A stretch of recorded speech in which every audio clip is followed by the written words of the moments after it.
I want to begin by just acknowledging that we are gathered here today on the ancestral lands of the Wampanoag people of the island, and just acknowledge that for a moment and honor that.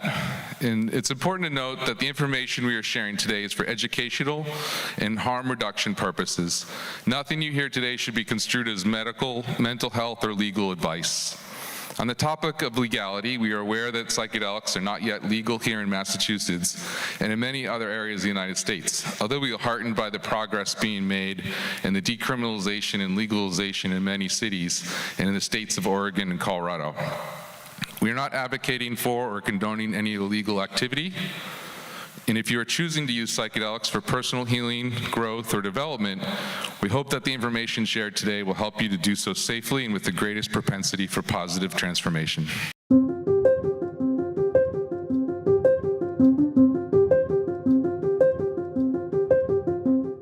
Well, thank you all for joining me today and the amazing speakers I'm about to introduce you to. My name is Kyle Citrullo. I am the father of two amazing children, aged 14 and 12, and I'm a brother and a son. You had the chance to meet my father and mother on the way in with the registration. And I just want to point out how supportive they've been throughout my life and today to help make this event happen.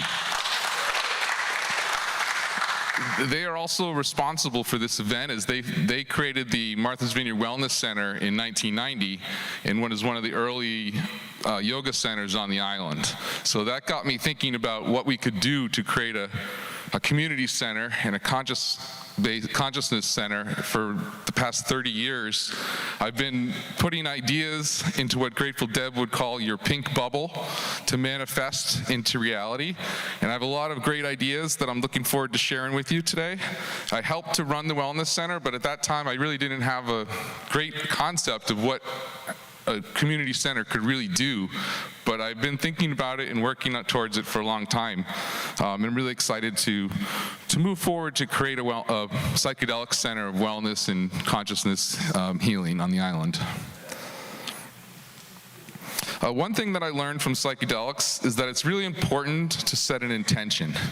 And it's actually incredibly important. It's really one of the keys of a successful journey.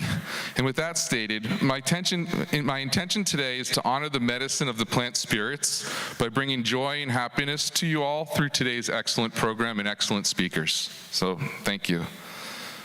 I'm also excited to meet with you and follow up and to learn about your vision of what a psychedelic center might look like for you. I really think this is like I don't know if we'll create a co-op or a nonprofit, but one of those models so that it'll be like community-based and sharing and everyone's input. I'm not just doing this for myself. I'm really looking for these speakers and the experts and other people who have ideas about what can we do to create a first-class consciousness-based healing center on the island. One of the main ideas, if not the main idea, is to create a place for safety. Because without safety as the forefront and foundation of the whole event, there's not really any room for healing. And there are some issues with altered states and safety, which would be great to create a model that doesn't have any of that we open source with all other centers across the world and just share what we do best. And that's sort of a goal I see, to create a bar of this is what a center can be, and then we share how we do that. So I've put my heart into this event, and as the organizer of the event, my job is the easiest of all. I only have to read the speakers' bios and then step aside and listen. And so I invite you to join me now and to listen to our first speaker. It is my great honor to introduce the Venerable Kohenet Lady Grandmama Tiana Sophia Mirapae. Lady Tiana is a joyful lover of life, medicine woman, shamanic healer, plant spirit, medicine practitioner, priestess, and teacher of the sacred medicine and magical arts, and has been for millennia. Tiana Mirapae is an integrative psychotherapist and a holistic medicine practitioner. She has worked for over 36 years in a gynecology practice where she specialized in treating women's health issues and trauma throughout the life cycle. Ms. Mirapae is a classical homeopath a master clinical herbalist, a holistic nutrition consultant, a clinical hypnotherapist, EMDR therapist, tapas acupressure practitioner, and wisdom keeper of the Mauna Kea rites. Lady Tiana Sophia is the creator of the Sophia tradition, is the founder and director and high priestess of the Wisdom School of Sophia and Temple of Sophia on Goddess Mountain Temple Sanctuary in Montague, Massachusetts. The Wisdom School of Sophia is a training and mentoring program for shamans, oracles, priests, priestesses, healers, intuitives, and alchemists on their spiritual medicine path. Lady Tiana is ordained clergy, both as Kohenet, Hebrew priestess, and a priestess of the Well of Avalon. Tiana Mirapae was awarded Top Woman in the Medical Field Holistic in 2014. In 2016, she received the Patient's Choice Award for her Amherst psychotherapy practice, and in 2019, she was awarded Psychedelic Renaissance Woman by Cosmic Sister. I think that is a great description for all the amazing talents that Lady Tiana brings to this, and I'm excited to present her to you today and to just bask in her wisdom as well. So thank you, Tiana.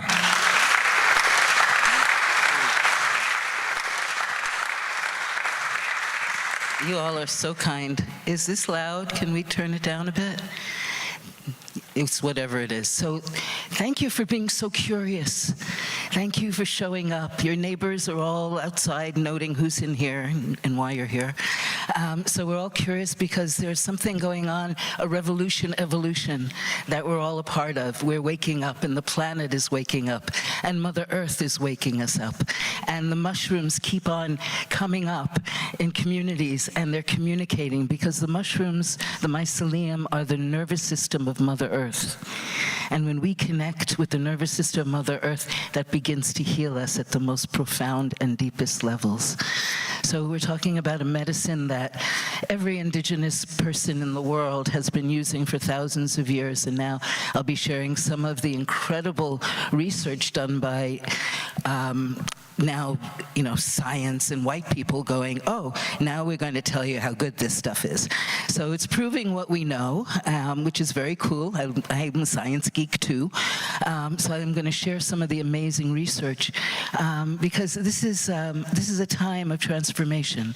As many of you are here because you recognize that the world is in a really crazy place right now, and we have to find that still point inside of us and connect to source.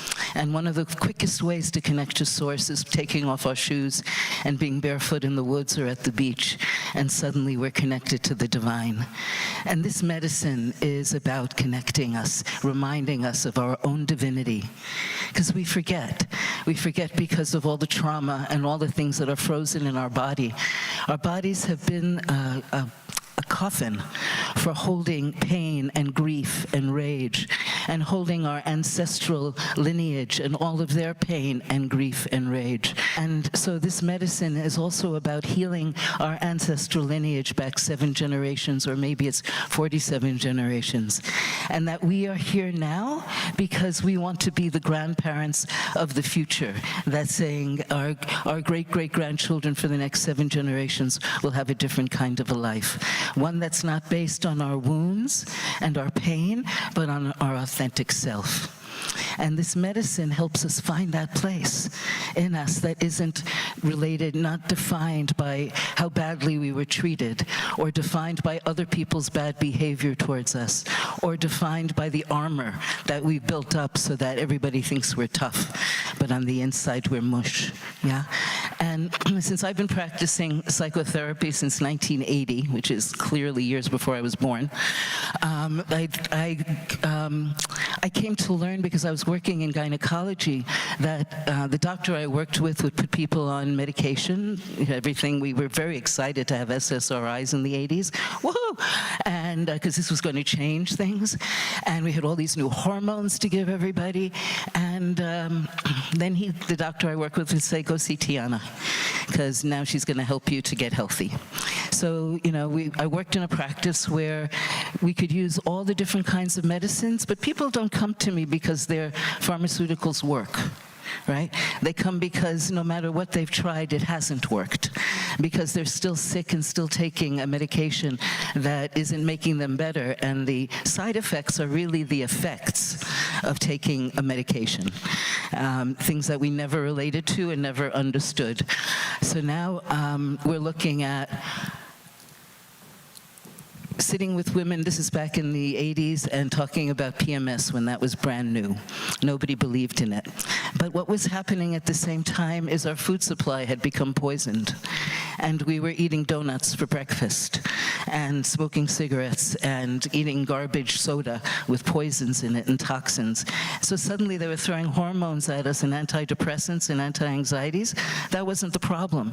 The problem is we hadn't had a nutrient in our body for so long that our body was reacting to that poison. So now it became a sitting with people and going, wow, you have these symptoms? Well, these are the symptoms of somebody who eats this kind of a toxin, like children's cereal full of food dyes and colorings. All of these things create ADHD, right? So if you want to have ADHD, eat this cereal. It will make you feel like you're jumping out of your skin. But we have a drug for that we can suppress you with. So to me, working with psychedelics isn't just about psychedelics, it's about all the medicine of the earth that we need to remember and recall. Because the medicine of the earth, the food of the earth, is really food.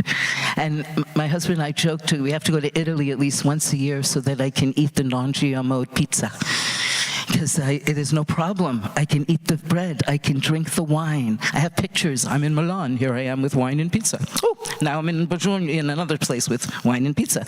Because you don't get sick when it's real food. But here in the US, the food, even when it's organic, is not so good for us. So waking up, what are the mushrooms teaching us, is about waking up and about making choices. And one of the beautiful things about working with microdosing or the macrodosing is you find yourself making better choices. And what people say to me is, when they start microdosing, I feel like my nervous system is repairing. And it's not just that I don't want to eat that other stuff, I'm just feeling like I want to make healthier choices. In fact, I'm thinking about choices instead of feeling frozen and stuck in what I've done before. And that's exciting to know that we can open up our hearts and open up our minds and actually rewire ourselves in all the ways that we ever dreamed of and more. So some of this incredible research is so exciting because it's been mainstream research that they're doing at Johns Hopkins and other places for years and years now. So they've mapped the brain, and we actually know what happens now when you take psilocybin. Right? Amazing. So like we know when you take a macro dose of psilocybin, you hallucinate and you can see things and you have a mega experience. But what we didn't know, which is really fascinating, is that that psilocybin goes to a part of the brain specifically to alleviate trauma and depression and anxiety and OCD. Those negative thoughts that never go away, that keep on coming back. It's that part of the brain called the serotonin 2A transmitter. So it's working in a particular part of our brain that allows us to create serotonin. This isn't actually serotonin itself, but it's the allowing of that medicine to happen within us. It removes the blockages. Psilocybin, turns out that it removes the boulder that creates a neuroplasticity that moves throughout the rest of our brain. So by doing a mega trip, 1 or 2, they found, and they trace with, they have the gadgets around people's heads, yeah? That just after 1 or 2 trips, there's actually a whole new network that's growing inside of people's brains. And the serotonin 2A receptor is activated. So it's not only that you're taking an SSRI and that it's kind of sprayed and you maybe get into some receptor somewhere. It's actually going to the specific receptor that we know allows us to feel a sense of connection and unity and joy. Many people from antidepressants feel not as bad. Nobody takes an antidepressant and feels great. We just don't feel as bad. When you take the microdoses or the macrodoses, suddenly you're feeling joyful and motivated to do things that you otherwise were resistant to. Because I've worked with so many people with healing the cause of their depression, the cause of their anxiety. I've come to believe that the DSM-5, which has all these diagnoses and all the drugs that go with those diagnoses can be diagnosed and given, I believe that all those diagnoses are really the effects of trauma. In different ways. Some people drink alcohol, some people become of OCD, some people are afraid to go out. Different ways, but depression and anxiety is not an illness. Most of the time, it's a symptom of trauma and the symptom of pushing it down inside of us so that we implode and explode, which is, again, not very healthy for us, but then we cycle around over and over again. So finding the cause and treating that through EMDR, through Tapas acupressure, even through shamanism, because I come from the belief that you can't heal at the level of the mind. You have to heal at the level of the mind, the emotions, your spirit, your sexuality, and your soul. That your spirit is a big part of your healing, because when people are depressed, they feel disconnected from the divine in both directions, both Malchut from below and above. And when you experiment or journey with the medicine of the earth, then suddenly you feel an amazing experience of being one with everything, where people speak of, with the macro trips, even at Johns Hopkins, as this oceanic abundance of connection to the divine. And once you've experienced that, and some of you I know have, then you never forget, because something's actually been rewired inside of you. And it isn't just rewired here, it's your whole system. This is the mind, this is the body. Psychosomatic isn't separate, it's one whole system. We're all affected by all the things that have ever happened. But who's driving our bus? Who's making our life choices for us? Is it our past and our wounded self and our armored self and the addicted self? Because that's the part that's been running the show for a long time, those older wounds, they've been defining us. And it's like driving a bus while looking in the rearview mirror over and over again, repeating the past, over and over again, those same mistakes. And we don't want to keep driving the bus looking in the rearview mirror.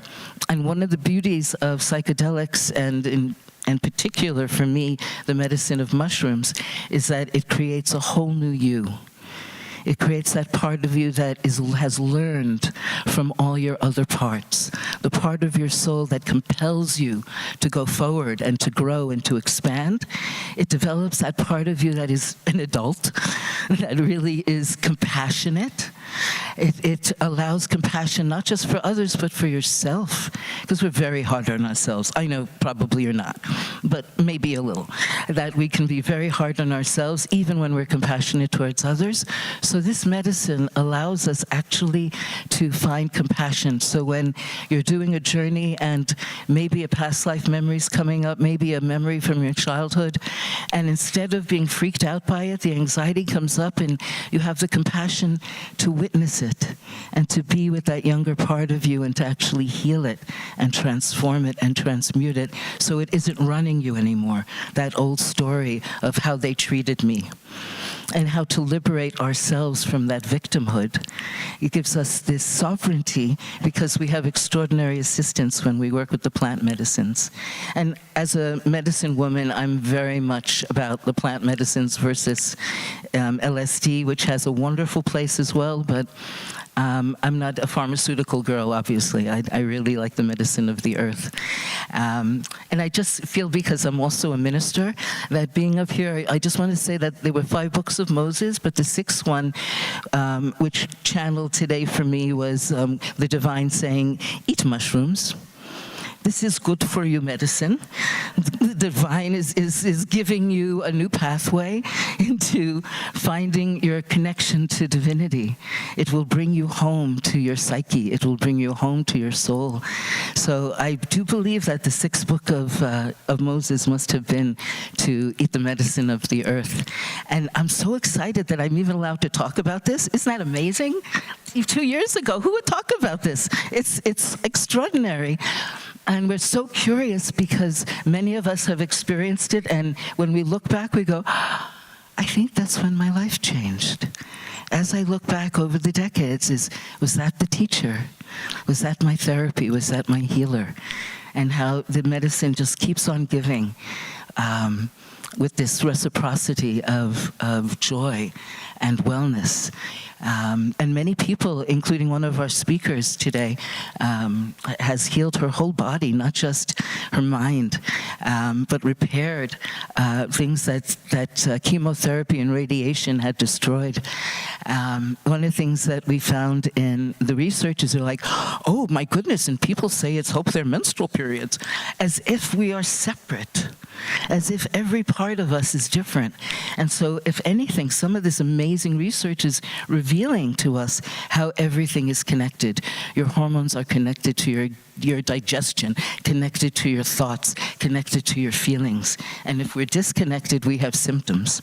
So instead of treating the symptoms as we do in allopathic medicine, I'm more interested in healing the cause, healing the root of the problem, no matter how far back that root goes, but truly with compassion and with kindness and that salve of medicine that Mother Earth has brought us.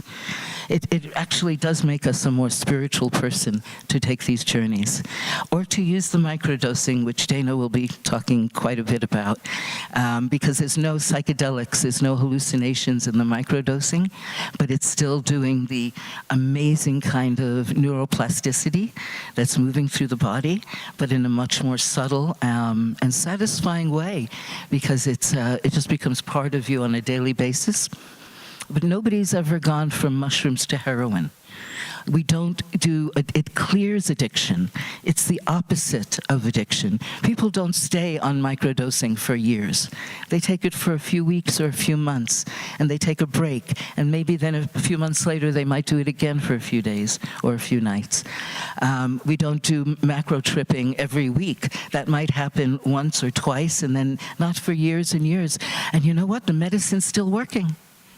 It's still spreading. And one of the very cool things is it looks like a fan, and it grows these dendrites across your brain, and these dendrites look like little protrusions on them, and they look like little mushrooms. So we're actually becoming like the mushroom when we take the medicine. And it keeps on healing, keeps on growing. So I think it makes us younger and see that we never even knew it was going to do. But it knows what to do because the medicine is more than what we can even begin to understand.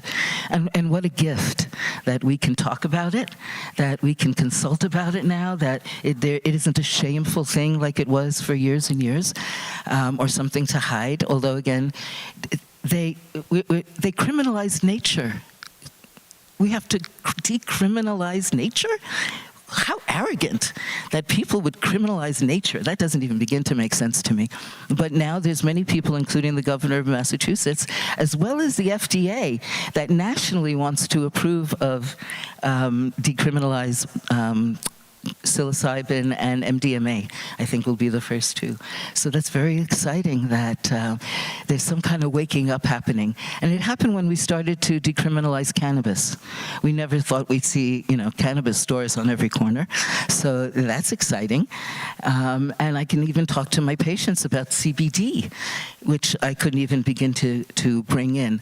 But I could explain to them how to use homeopathics or herbal medicines or eat real food, and what is perfect and right for every person and their body, because we're all different.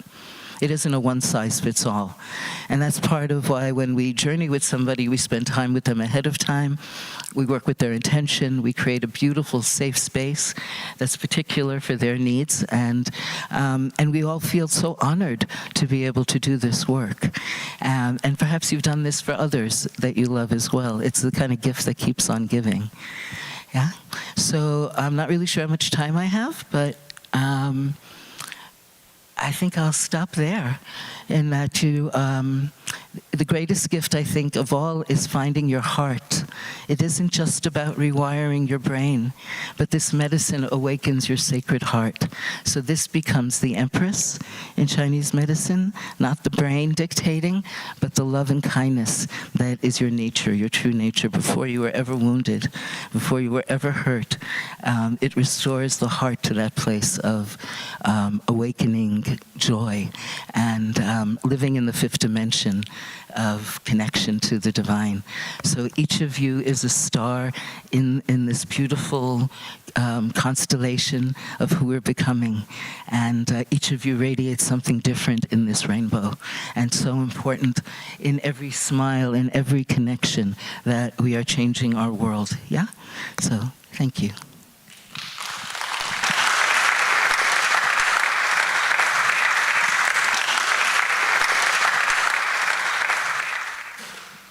We'll have a question and answer panel for all the speakers after, but we're going to do all speakers first, and then we'll have a very robust question and answer session.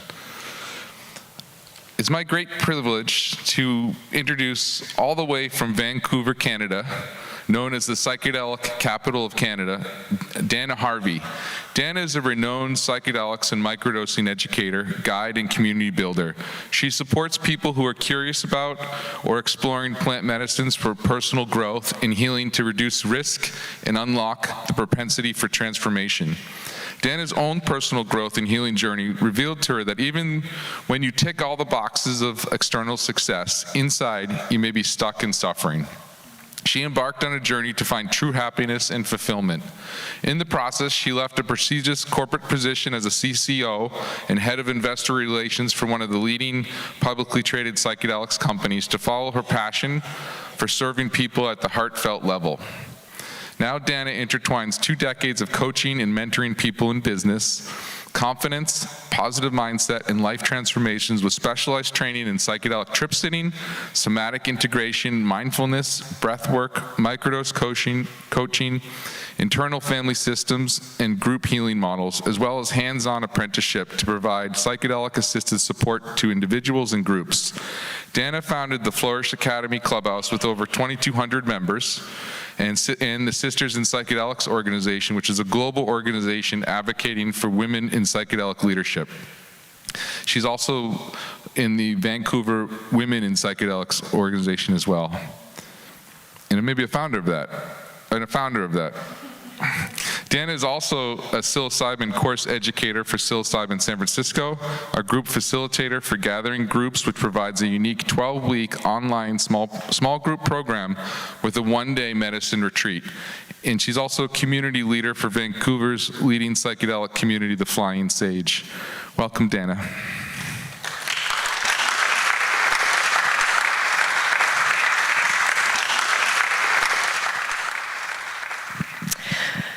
Thank you. I'm so honored to be here. And I'm really excited to talk about microdosing. I do find these days, as psychedelics kind of hit the mainstream again, they're showing up in the headlines everywhere. Wall Street Journal today, if you haven't seen it, front page cover story. The research is being revived, and the irrefutable evidence pointing to the positive benefits of psychedelics are really encouraging people and enticing curiosity. People are wondering, could psychedelics help me? Could psychedelics help me feel better in my own skin? Could they help me have a positive transformation?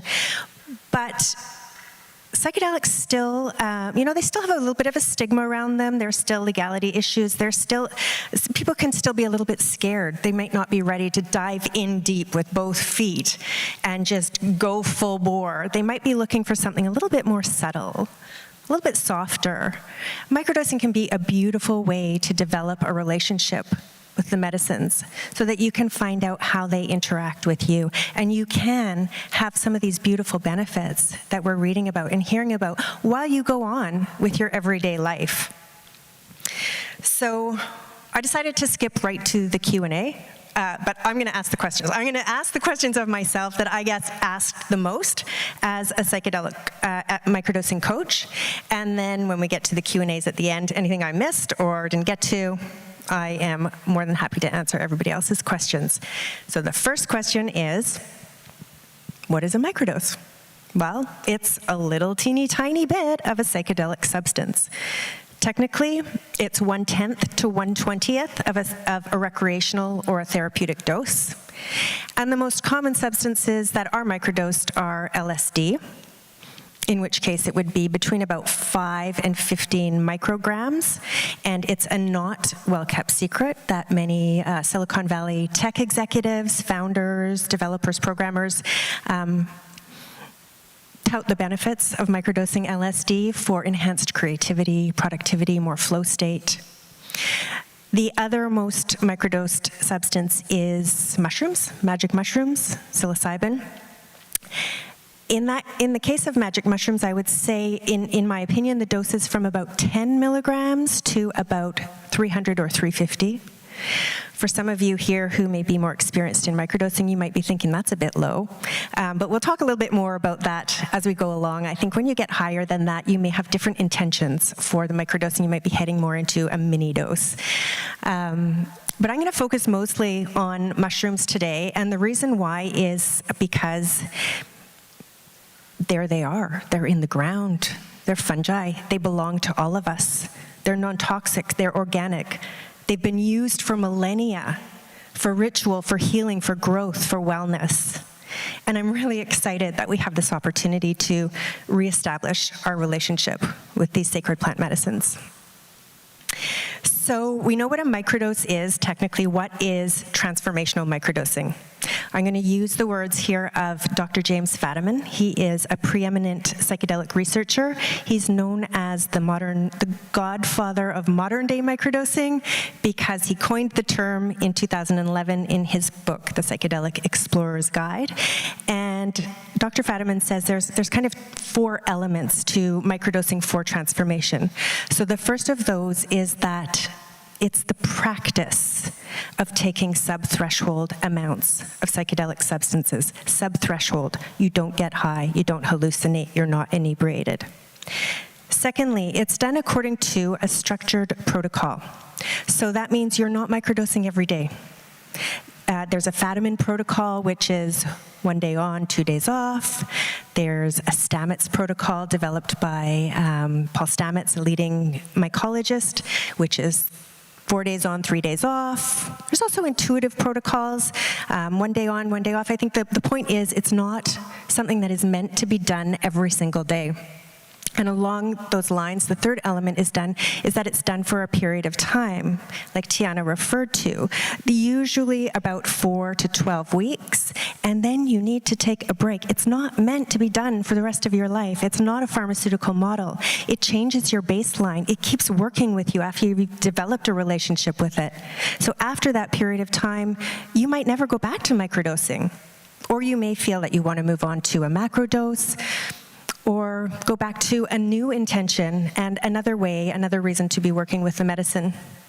And fourth, it's done in an intentional way. So it's done for the purpose of transformation. Fadiman also states that it's the use of sub-threshold doses of psychedelic molecules in an attempt to boost physical energy levels, promote emotional balance, treat anxiety, depression, or addiction, resulting in typically subtle, though noticeable, results. And I think that typically subtle is something to be really aware of. This is something that occurs over the course of time. It's not necessarily something that you will feel on the day that you take a microdose. So what is the difference between taking a microdose and microdosing for transformation? I like to use the analogy of yoga for this, actually. You may go to a yoga class. You may go to a yoga class feeling pretty crappy even, and you might come out of that yoga class and you think, oh, wow, I feel so good. You know, I got some sweat on, I'm glowing, the endorphins are running through my body, I'm limber, I spent some time in mindfulness. Everybody should do yoga. This is awesome. And yeah, you probably do feel good. And that's wonderful. And if you were looking for the long-term sustainable benefits of a yoga practice, if you were looking to become stronger, to enhance your flexibility, to enhance your mindfulness, to be more limber, to lose weight maybe, one yoga class just isn't going to cut it for you. You would need to embark on a yoga practice. You would do it over a period of time. You'd have some days where you do yoga, some days when you need to rest. You'd most likely work with a teacher or instructor for education and accountability. And over the course of time, you would notice subtle yet noticeable benefits. So that's the difference between just taking a microdose, where you're maybe looking for the effects versus the benefits. So talking about the effects, what are the effects? What might you feel when you take a microdose, or on the days that you're dosing in a microdosing practice? I think the most important thing to remember here is that sub-threshold level. You will not feel high, hallucinate, inebriated. If you do, you are taking more than a microdose. This is meant to happen sort of in the background of your everyday life. So everything that you could do on a day when you're not microdosing, look after the kids, drive your car, go to work, have social obligations, you should be able to do all of those with ease on your microdosing days as well. It kind of works like at a subtle cellular level while you get on with the rest of your life. So there's sort of 7 effects that I've classified, and the first one of those is nothing. You may feel nothing. And I get a lot of people who are working with me with microdosing that I don't think it's working for me because I took a dose, I don't feel anything. It's like, great. Let's continue tracking and let's look back at this and look at it over the subtle course of time. We're not looking for how you feel on the day you dose. We're looking for how you feel over the course of time. So the second thing you may feel is just a heightened sense of awareness. I love another Fadiman quote here where he says, the flowers might look a little bit brighter, but they're not going to turn around and smile at you. So colors might be brighter, sounds might be crisper, your thought processes might just feel more coherent. Third, you may find it just easy to get into a flow state, to really be present with whatever you're doing, to really be engaged and enjoying what you're doing. Fourth, you might just feel a little bit better. There's a great book by an author named Ayette Walden called A Really Good Day, and it chronicles her LSD microdosing experience. And the biggest thing that she said is at the end of most days, she would look back and reflect on her day and think, that was a really good day. Nothing notable happened, nothing spectacular, but that actually can be pretty profound if you're not used to having really good days. The fifth thing you may find is enhanced emotions. So this is where maybe things might seem a little bit funnier, or you might feel a little bit happier. And this is what we hear about a lot, but it's really important to know the flip side of that as well. Psychedelics are known as non-specific amplifiers, so they can bring up in you whatever might already be going on for you. So you might take a microdose and feel a little bit weepy or a little bit blue or not feel very good. And again, people I work with are like, oh, this isn't for me. I don't feel good when I take microdose. I was taking microdosing to feel better. Most likely, that's the medicine working for you. As Tiana referred to, this is our opportunity to go down deep and to explore and clear out the root cause of why you're not feeling good, so that you can get to the other side, so that you can get to the benefits and you can feel better. Doesn't mean you're going to feel better as an effect on the day. It's something to work with, to dive into your shadows and to clear out. 6, you may feel lethargic, a little bit lethargic, or flip side energized. A lot of people report this beautiful, sustained stamina or energy, like not like a caffeine high, but just a little bit more energy throughout the whole day. And it's lovely. And a lot of other people report that they feel like they can't get out of bed, or they're just like sludging through molasses to get through the day. And again, they want to give up microdosing because it's not working for them. When we sit back and we reflect and look at their life, I would say there's sometimes, your dose can be calibrated to help you with that. But most often, these are people who are burnt out, exhausted, tired. They know it. They know that's why they're feeling crappy, but they're not doing anything about it.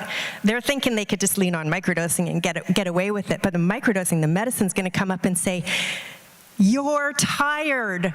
You're not listening to me. You're not listening to yourself, so I'm going to make it even more obvious. So again, you can clear it out. You can deal with it. You can make the changes that you need to make. And finally, there are some physical things that you might feel. One of the beautiful ones is a reduction in cravings for unhealthy things. As Tiana was saying, you just start to make healthier choices. But on the flip side, a couple of things. Some people do experience headaches. That's one physical side effect sometimes. And the other thing is a kind of like an active tummy. So not usually nausea, but maybe just aware of a gurgling or activity in their tummy. And that's reasonable because your gut is involved in microdosing mushrooms. There's an outside layer called chitin that your tummy needs to break down, and the psilocybin in the mushrooms, your gut transforms that into psilocin, which is the active ingredient from which you will derive these benefits. So those are the things that you may expect to feel on the days that you're dosing or if you take a microdose. So what are these long-term benefits that we're looking for, these transformations? They are so vast and so personal. It's really, really hard to classify them. There are hundreds and thousands of anecdotal reports. James Fadiman alone has collected 22,000 reports. And what I found is they typically fall into 4 different quadrants that, again, I believe that they're all related. But just to classify them, just to give it a little bit of structure, those quadrants would be emotional, mental, physical, and spiritual. So on the emotional side, 92% of microdosers report that over time they just feel that little bit better. This is also that emotional side is where we're looking at dealing with clinical diagnosis, depression, anxiety, PTSD, etc. On the mental side, this is where we see benefits of focus, flow, enhanced creativity, enhanced cognitive abilities, better management of ADHD symptoms, or better relationship with ADHD. On the physical side, mushrooms have anti-inflammatory effects, so any kind of dis-ease in your body that is caused by inflammation may benefit from microdosing psilocybin. Some of the more prominent ones that are reported more often are Lyme disease, psoriasis, shingles, cluster headaches, migraines, and chronic pain. And the fourth quadrant is spiritual. Now, this is where many people report just greater connection with themselves, with others, with spirit, energy, God, whatever you might like to call it. And I think that this is the beginning of all the other quadrants as well, is just this ability to tune into your intuition and to really listen and hear and be confident and act on your intuition, feeling a greater peace with yourself. A couple of other benefits that don't kind of fit neatly into all the other quadrants, but definitely we've talked about compulsions and addictions dropping off, and also female hormonal health issues from PMS, PMDD, perimenopause, menopause, sexual dysfunction. There's a lot of research going on finally in this area because there's been so much anecdotal research, reports just showing how those are positively affected through microdosing and psychedelics. Okay, so how do you take your microdose? How do you microdose in order to get to these benefits that we're talking about? So I could tell you, the general things like generally you take your microdose within a few hours of getting up in the morning. Generally, you want to space it out from caffeine or any other kind of pharmaceuticals that you're on. But I think the most important thing is that this is a very different model than most of us are used to, of popping a pill, forgetting about it, masking your symptoms so you can get on with your day. Microdosing is about developing a reciprocal relationship with the medicine. The more you give, the more you will get. You don't rely on the mushrooms to do all the heavy lifting for you. I guess that you could think about it if you wanted to lose weight and you wanted to go on a diet, or you went on a diet to lose weight. You could go on a diet to lose weight. But what else could you do? You could find a friend to walk with for an hour a day. You could go to bed a bit earlier so that you're not binge eating as you watch Netflix at night. You know, you're doing other things to support the one thing that you're doing to get to your goal. What microdosing does is it gives you this window of neuroplasticity that Tiana talked about. What you do with that window of neuroplasticity is what is going to really bring the benefits to light. So it's said that the mushrooms meet you where your strength is. So however much effort you're putting in to getting well, to transforming, that's how much the mushrooms are going to meet you where you're at and give you the same as well. Okay, what's the next question here? How does it work? Okay, Tiana talked about this a little bit. I kind of think about it in three ways. First of all, we talked about the serotogenic, I always muck up on that word, works with your serotonin, particularly the 5-2A receptor, and kind of mimics what serotonin does in your body. Serotonin is the feel-good hormone. It affects everything from your mood to your cognition, to your sleep, to your digestion. And this is what, typical antidepressants, the SSRIs, mimic as well, so you can understand where you may have that feeling a little bit better as this works on your with your serotonin system. I'm not even going to try. Secondly, it stimulates neuroplasticity and new neural growth. So neurons are our information messengers. They send messages from our brain to our body to our nervous systems. And I guess you can think of it like when you're first born, your brain is like a snow globe, and there's all this fresh fallen snow, and it's beautiful, there's no pathways, and then as you grow up and you learn where you fit in the world, and you make sense of the world, and you tell yourself stories, and you learn how to show up in the world, you start having grooves in the snow. And those grooves get deeper and deeper and deeper until there's either side is piled up with snow on either side, and you can't see the world in any other way. All you know is to go back and forth on those thought patterns with those neural pathways. And using microdosing, psychedelics, kind of gives you the opportunity to take that snow globe and shake it up and let that snow fall fresh again, where you can build new pathways. You can go places you never even knew you could go. You can get from A to B in whole new ways. And don't forget, those deep grooves are still there under the surface. So that's where it's up to us to keep ourselves from falling back into those grooves. But it gives you this opportunity to go new places, discover new destinations and new ways to get there. So, next question, does it work? What does the science say? Basically, the science says we need more science. It's really, really hard to do sort of the gold standard clinical trials with microdosing, double-blind, placebo-controlled, when it's done it's meant to be done in your home environment, your everyday life, days on, days off, for months at a time. It's pretty hard. So a lot of the research that we have for microdosing is actually extrapolated from the larger dose journeys. That being said, there are studies around microdosing that definitely point to the benefits of microdosing, and there are hundreds and thousands of anecdotal reports that are really there are way too many people reporting these things to really argue with the fact that something is going on there.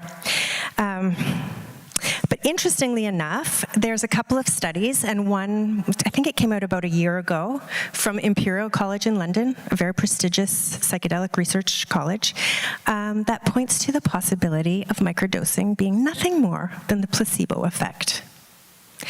What they found was that those who were microdosing in this double-blind study, they did report enhancements in their mood. And those who were taking the placebo, the same percentage reported enhancements in their mood. So what the researchers found when they investigated was what made the difference was whether the people thought they were microdosing or not, which really does point to the possibility that this is an expectation bias or a placebo effect.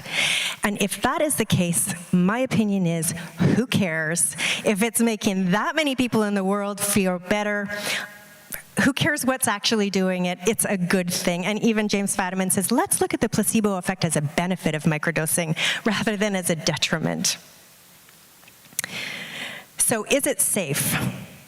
Well, we know these are non-toxic. We know they grow in the ground. We know that you can eat them. We know that archaeological evidence shows that people have been microdosing for millennia. In fact, there's theories that hunters used to microdose before they went hunting in order to enhance their hearing, their eyesight, and their acuity. There have been no overdose deaths from psilocybin. There's a low potential for abuse, and they are not physically addictive. So I would say they're pretty safe. I do know if you do have a history of bipolar, schizophrenia, severe anxiety, or suicidal ideation, it may not be the right route for you. Definitely would suggest that you are working with a professional if any of these are in your life. And the last question of the day, is it legal? Well, where I live in Vancouver, Canada, you certainly would think it was legal. At last count, there were 11 open mushroom dispensaries just in the downtown core, let alone the suburbs, beautifully branded, all kinds of different strains of mushrooms, just incredible. It's not legal, even in Vancouver. It's just that the Vancouver Police Department and the municipality have decided that they are going to put that at the lowest of their prosecution, the lowest of their worries. So if the mayor should change or the chief of police should change, it's something that we need to be concerned about. Is it legal here in Massachusetts? From what I understand, not yet. However, there's many municipalities and now states where psilocybin psychedelics have been legalized or decriminalized, and the trend is moving in the right direction as more and more evidence comes out and as regulators and governments get on board and realize that this is a good thing for all of us. So I'm going to leave you with my 5 main guidelines for transformational microdosing. Number 1, start low. Number 2, go slow. Number 3, take breaks. Number 4, be intentional. And number 5, be patient. You can think of microdosing as the slow food of psychedelics. The more love, attention, and care you put into it, the more delicious the results will be to savor. Thank you.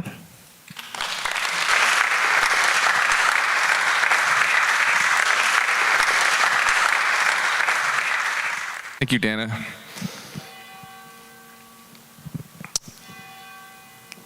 Our next speaker is Grateful Deb Servetnick. Grateful Deb is a certified transformational coach living in Baltimore, offering higher vibration psychedelic preparation, facilitation, and integration, and is the founder and CEO of Serve Medicine, which is a nonprofit providing a facilitated psychedelic journey to someone with a life-threatening illness or end-of-life diagnosis. Deb was a participant in the Johns Hopkins University psilocybin cancer study in 2012, which reconnected her to her love of all things psychedelic that began with Grateful Dead shows in the 1970s. She's a best-selling author and has presented at psychedelic conferences internationally, and her work at the local level helped pass Initiative 81, which decriminalized psychedelics in Washington, D.C. For more than 4 decades, Deborah has explored consciousness and the mind-body connection as a body worker and breath worker, an educator teaching a spiritual curriculum. In the 1980s, she was an ACT UP activist in Philadelphia and San Francisco, offering breath work and body work and spiritual counseling to AIDS patients. She became an ordained minister to assure access to her clients when they were hospitalized. She is a graduate of Naropa University MAPS Psychedelic Assisted Therapy Certificate Program and is a ketamine facilitator certified by the Psychedelic Research and Training Institute. Welcome, Deb.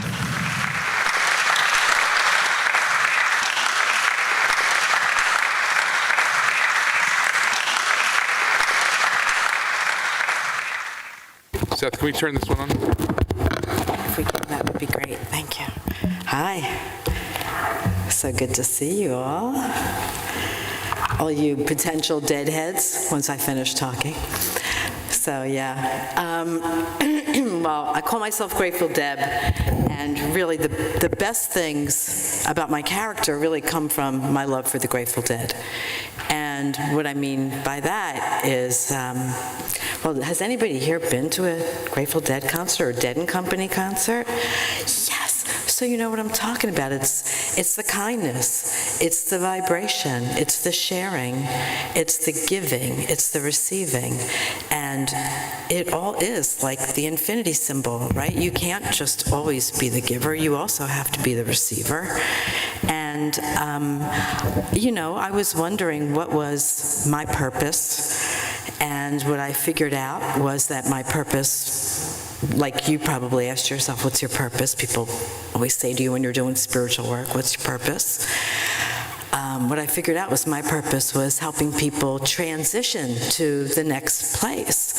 And that became just undeniable when in September I guided my husband before he went into hospice, and he died the end of September, and he was maybe sick in just a month. I walked in the door from a trip to Vancouver, and where I spoke at a conference at Sisters in Psychedelics. Thank you, Tiana. And I came in there, and my husband said, can you take me to the emergency room? That was it. And he was the guy who looked like the picture of health. He was a runner. He did everything according to his diet and his exercise. And I really admired him. He was so in touch with his body. And he was really inspirational to me when I came out of cancer. Because when I came out of cancer, the chemo just about, well, I'll just tell you, it really did destroy me. I mean, I was going to say it just about did, but it really did. And it wasn't an easy road back. But the thing that I was really fortunate was I was in the Johns Hopkins Psychedelic Assisted Therapies study, and it was amazing, and we used psilocybin, and that was my ticket back. But of course, I had experienced psychedelics a long time ago, being the deadhead that I am, loved psychedelics from day one. And, you know, I was like, where can I get my psychedelics? As soon as I heard they were doing this psychedelic study, right? I knew the power of psychedelics, and I knew when I was at a Grateful Dead show and I was using psychedelics, I felt amazing. I felt tuned in. I felt happy. I felt loving. I felt kind. Synchronicities just happened everywhere. I would see the people I wanted to see who were from across the country. We'd be in the same section. Who knew what? But all kinds of great things would happen all the time. So I knew that psychedelics were really beneficial. But when I tried to get some help for chemo brain and for chemo fingers, which were like this, and for chemo legs, which really didn't allow me to stand up for quite a long time, for a couple of years, and I couldn't finish a sentence. If you interrupted me, I couldn't even finish a sentence. And if you stopped in front of me, I'd smash into you and fall down. And that was like my motor, and the messages just weren't going. So if anybody here has had chemo, or you've been with people who have suffered from any of these things and you can relate, then you understand. And when I got into the Hopkins study, I was like, well, how depressed do I have to be, right? Am I going to be too depressed for them? Am I going to be depressed enough? Like, I need these psychedelics. And I didn't want to appear, you know, like hippies looking for psychedelics. And the thing was, you know, I sure didn't look like a hippie. I had like no hair, you know, my hair fell out, and I looked really pretty bad. And fortunately, I got accepted to the study, and that was really helpful. Now, before this, I had already given up chemo. I had already gotten off against the advice of my doctor, and I started using cannabis. So I already knew that plant medicine and that other things were working for me in such a more efficacious way, really a profound way, connective way. And, you know, after my psychedelic journey, I had a great 6 months. I had a really great 6 months. My husband and my daughter told me I was easier to live with. I wasn't so miserable and unhappy and hopeless. I mean, there was a time I really wanted to die. And the really cool thing about psychedelics and about using psychedelics for end of life is that, well, maybe it's not the end of life. I mean, it's really possible to have such a profound transformation that, and of course, those of us deadheads have heard this, you get a miracle, right? What's a miracle? A miracle is just you tapping into a different vibration that's unexpected. Your expectation is in a different place than the logical pathway to it. And you're not letting go of your expectation, because your expectation is more important than what you can see.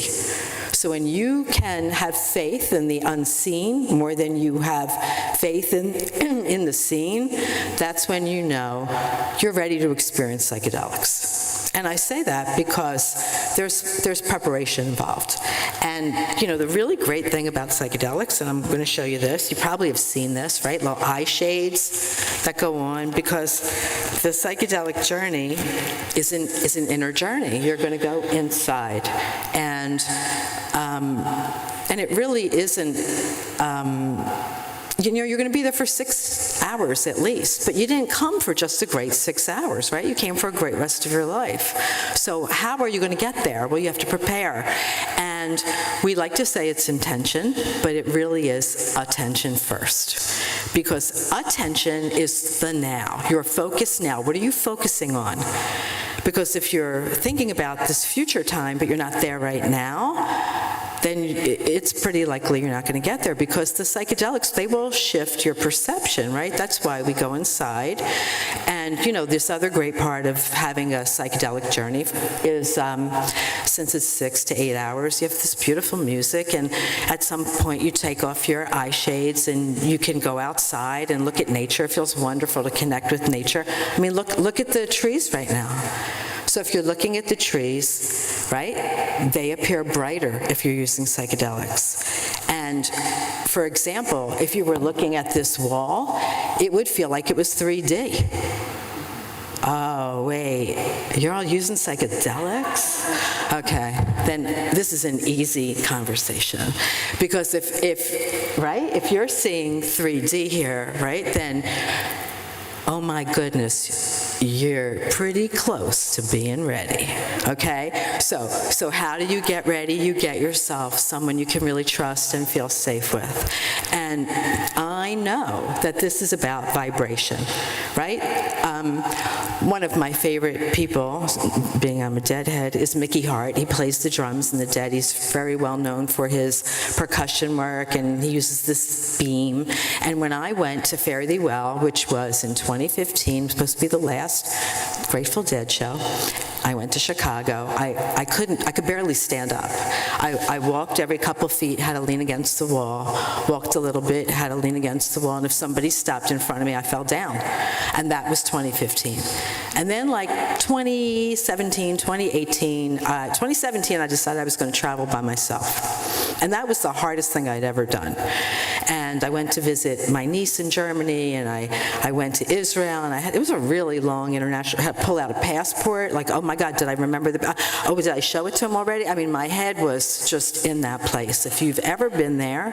So it was not an easy trip to go, but it felt so empowering after I did it. I was like, I did this, and that really shifted me.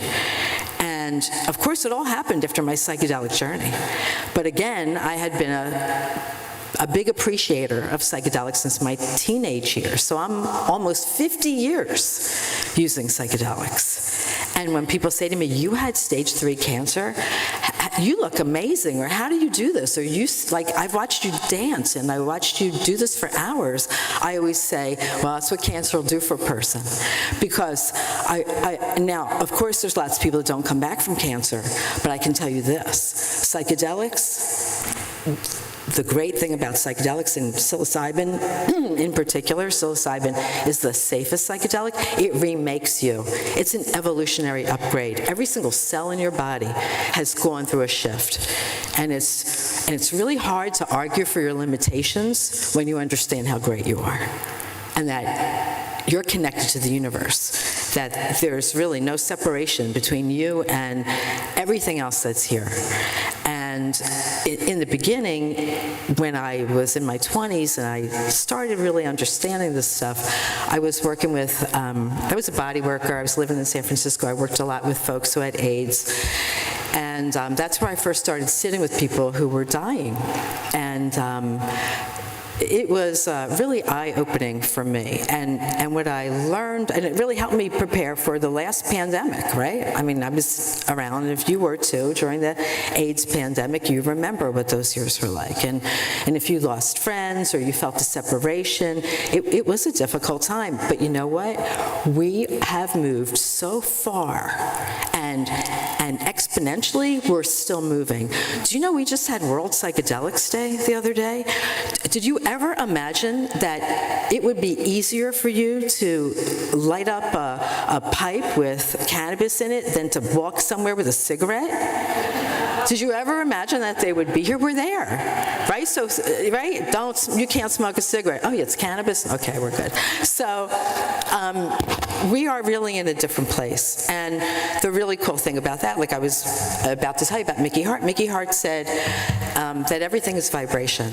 And he says that he prepares for the tour for months. And that's what I do with people. I help them prepare for months. For 90 days before you journey, I prepare you. Now, if you have an end-of-life concern, and we don't have time for that, we go quickly, and that's important to me.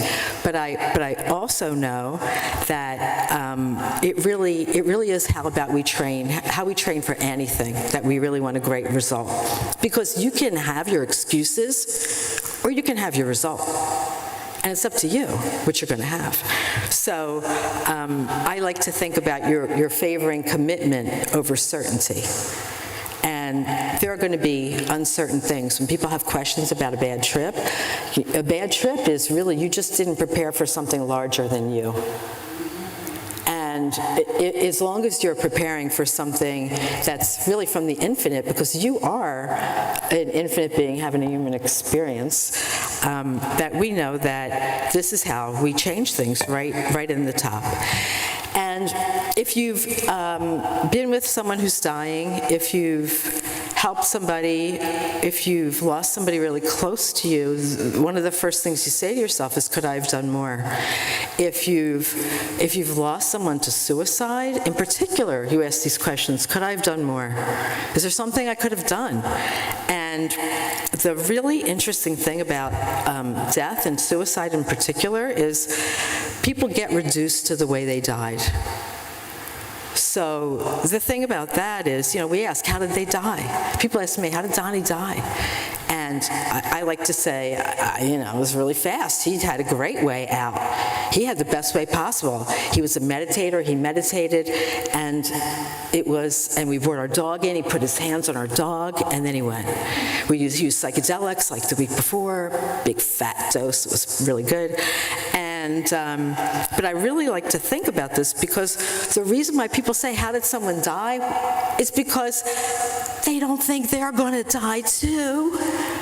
Right? We ask this, how did they die? Like, but we're all going to die, right? So the thing that's really great, the best part about death, is it makes you really appreciate the finite time you have. Because you do have a finite life, right? And then you have an infinite existence. And so you can plug into the infinite, or you can sit there and say to yourself, how long is this going to take?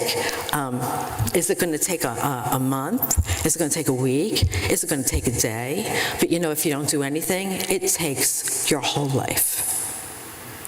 So the idea is to start now. So there's lots of folks that I coach that don't use psychedelics, but the concept of the transformation is the same. It's an inner journey, and it's understanding that you are more than your circumstances, situations, and conditions. That there's facts, and then there's truth. And the facts might be you have this much in your wallet and you have this diagnosis, but the truth is that you're more powerful than that. You're more powerful than any circumstance, situation, or condition. And I really love the idea that I created Serve Medicine. And one of the ways I created Serve Medicine, of course, was in a journey, Servetnick, medicine. And it was like, you're going to serve medicine, that's what you do, and you're going to help people that are dying, and here's how it's going to look. And of course, when I told Kyle about it, he was right there with me. I want to help you with this, and everyone I've spoken to wants to help me with this. It's been amazing. So we have a book, we have a vehicle, we're going to sell a book, we have it's a 501c3. You can, right now the domain is servemedicine.com, but that's not right. It's really servemedicine.org. It will switch over in about a day. So you can find me there. You can find me at gratefulDeb.com. And it really is this desire of mine to have easy access for people. You don't have to become part of a study, because I had to be part of a study, right? I had to think of what was the right thing to say. It was really stressful.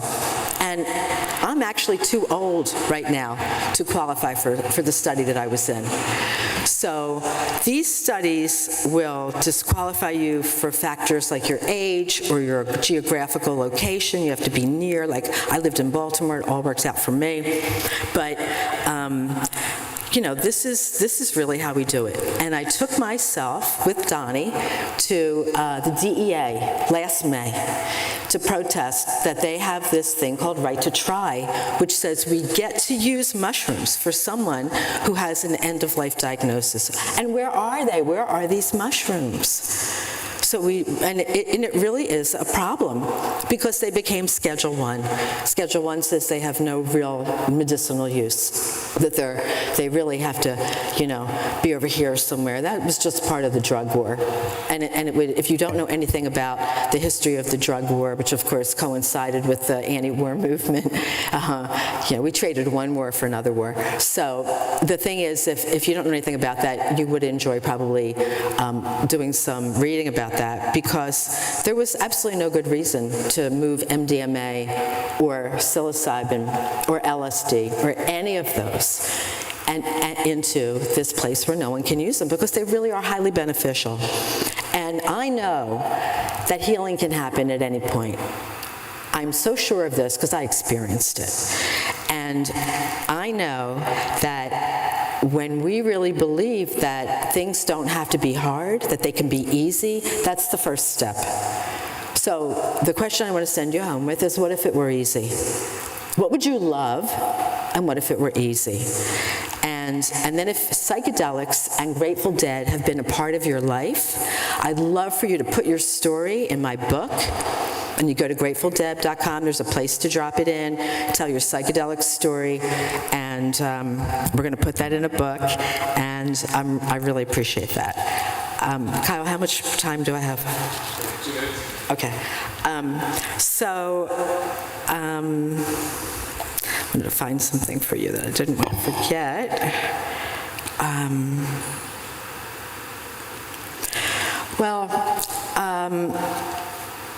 I just want to really help you to remember, like what you came here for, that this idea of things that are forbidden, where that came from, and that you are always your highest authority. And then when you match up with someone who believes in your vision for what you would love, it's possible. So I wanted to give something away today, because I love to give. Like I said, I'm a deadhead. We give, and you know, and you got to give. You got to give in life, and you got to take. And you also got to take. You got to be a taker. If you're constantly refusing, oh no, it's this whole thing. Oh no, you don't have to pay. Oh no, like if that's you, shift that. Okay, start being in your receiving mode. I wanted to ask, is there anybody here named Deborah? Well, Deborah, this is my thing. You know, you could be me, and I could be you. And the only thing that really separates us is really our focus. So I want to give this to you. This is a book, my story's in here. It's called My Infinity Year, and it's about really how I walked through that diagnosis. But what's also coming in here, and this is why I also want to give this to you, it has a picture of Donnie, which is a sticker. It says, I am loving awareness, and I want you to elevate some space somewhere with this. It's over there, I'll get it. Oh, I'm sorry. Thank you. Wait. And you have a nice little sticker. This is my logo, which is a butterfly right with the skull. So I give this to you. And it's so good.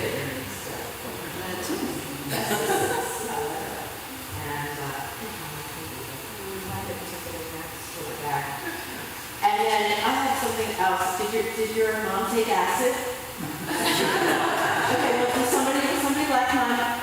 Yes, Mom took acid. This is you. Come on down. Yeah? If your mom took acid, come on. Or like, or if you're a child and you really know how to really connect. Thank you so much. That your child knows, right? So this is how we celebrate moving into a brand new place. And I really thank you for having me here, and I fill this room with love, and fill your heart with love, and let it expand.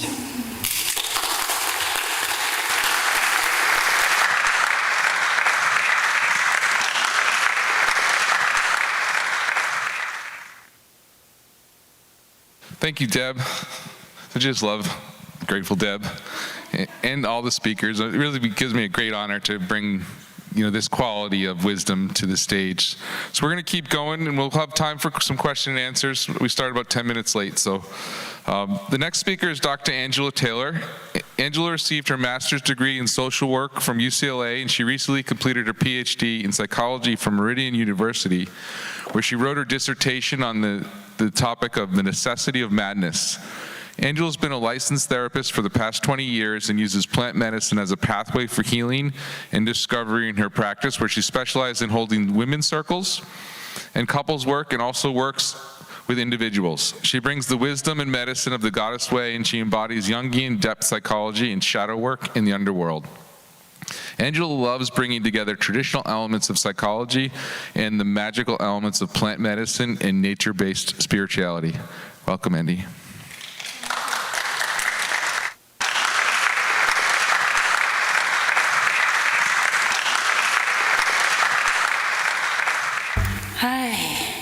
I guess how I feel is the story of plant medicine and such. It's reciprocity, it's community. I'm sitting here absorbing my sisters and feeling so much love, and then I'm like, oh, and I have to say something. And I'm realizing that is the spirit of the medicines in so many ways, is we are so profoundly connected. We are so constantly inspired and supported, and we get to feel so much. I feel so much right now. So one of the things that I will name and own is that I hold what I would call Persephone medicine. And if anyone knows Greek mythology, you might already know what that means. And what that means for me is that some of us have a life journey where we've learned a lot in the light. We learn things. We have some joy, and it leads to more joy. We get some information, and it leads to more information. We have some good things, and it leads to more good things. That is some people's journey. Others of us have a bit more of an underworld journey, where it's through pain, it's through trauma, it's through some sort of betrayal or pain that we're pulled down, like Persephone, who was flittering through in her maiden self and gets abducted by Hades into hell. Some of us find our joy, our connection, our power through the journey through the underworld. It's not the only way to initiate. It's not the only way to find your power.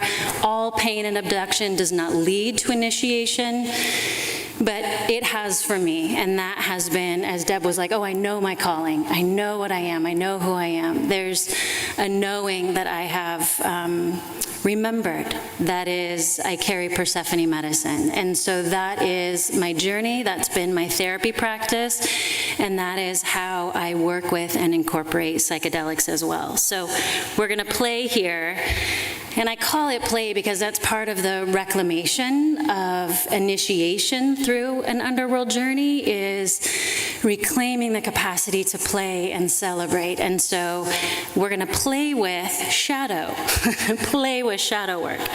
So the dissertation that Kyle mentioned, so I wrote my dissertation on the necessity of madness, which actually came, as if it's a surprise, obviously came through channel. I have my brain, I work really hard, but when I sit in meditation or in medicine and open, way more interesting information comes through. And that's where the dissertation arrives, fully formed title. I had no idea what it was going to mean, but it was very clear that it was the necessity of madness. And as I dove in for whatever it is, 7 years, I learned that what I was learning and teaching was that for true sanity, sanity has to be inclusive of madness. And what I really started to understand was that the pains that most of us experience on an individual and also collective level is because of this separation. And so the healing is in the inclusion of all. So anything that excludes is going to have some pain and suffering to it. So I started to really understand, and I got my PhD after 15, 20 years of already being in practice. And yet there was a new level of understanding that again, the necessity that it wasn't about healing from madness, it wasn't about healing from insanity. Like people are saying, it's not about healing from these things. It's about including them in a way where we're more whole for it. So I smile because the synchronicities make me giggle so much. So if you see me spontaneously smile, it's probably because I'm having a synchronistic moment. So one of the paradigms that held my dissertation was the hero's journey or the heroine's journey. And the smile right now is because I thought we have such an intimate and familiar relationship with it, whether we call it that or not. And I thought, who are some heroes? We have Rocky was one of them, and I'm giggling because the gentlemen last night were sitting in the kitchen talking about Rocky, and I was giggling. I'm like, oh, they have no idea that I was just thinking about Rocky as a hero's journey. But the shoulders, again, that I stood on, the paradigm that I put this whole understanding of the necessity of madness in was the hero's journey, or the heroine's journey. And in the most condensed form, super simple, oversimplifying, is the hero's journey is you leave the known. What did you say, Deb, that like it's only a bad trip because you weren't ready for something much bigger than you? Yeah, the idea being that the hero's journey is you leave the known, and the known might be your coping skills, it might be your strategies, it might be your knowing of who you are. But you leave the known, you enter the unknown, looking for something, and then the journey itself, not only do you achieve the something, but who you are changes in the acquisition. So when you wind up with that thing, with the knowledge, with the insight, with the understanding, the who you are that's now holding that is a different person. It's the butterfly caterpillar, right? The difference between a butterfly is not a caterpillar with wings glued on it, right? It's a creature that's gone through an entire process of dissolution. It's gone through the death. It's completely given itself to death, and then it emerges. It doesn't just get wings. It is a different creature. So one of the things that is terrifying, and why a lot of times we get the call for a hero's journey and we decline it, is because we have to leave the known.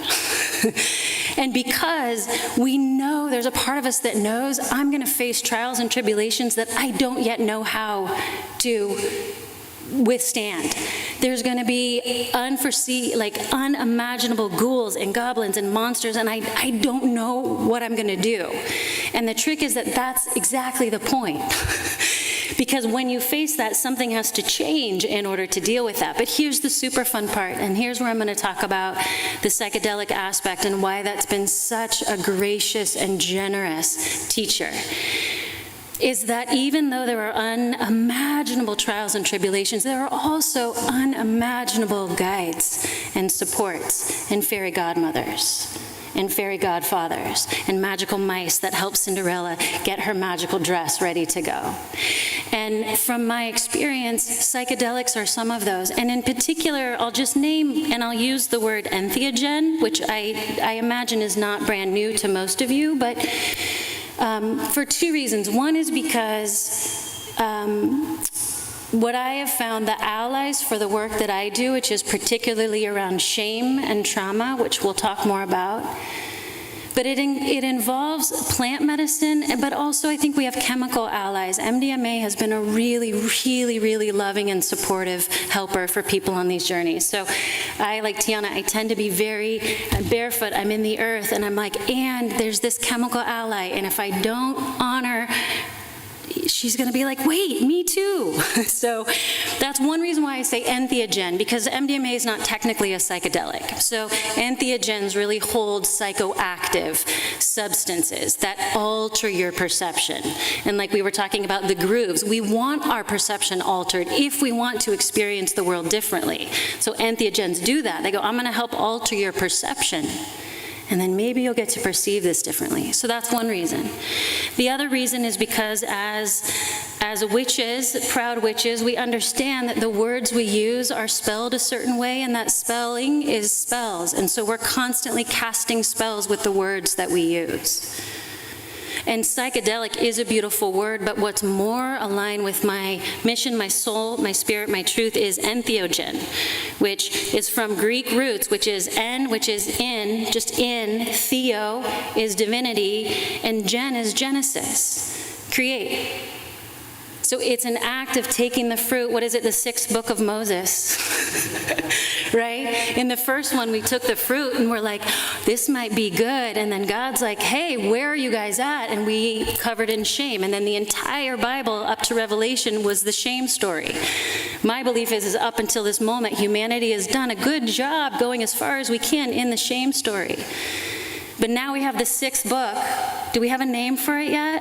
Has it been channeled? Eat the mushroom? Please enjoy. Please enjoy. This is a different one, right? We're at the 6th book. We're now and this is why I say entheogen, is it's connecting with the God within. It's accessing divinity from within.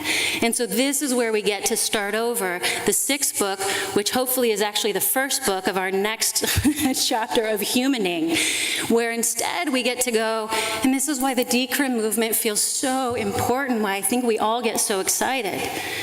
One of the reasons we get so excited is because if we take the fruit and God says, where are you? And it's decriminalized, we get to say, right here, I'm right here. I have a question to ask you about the mushroom and the apple and the information I just received.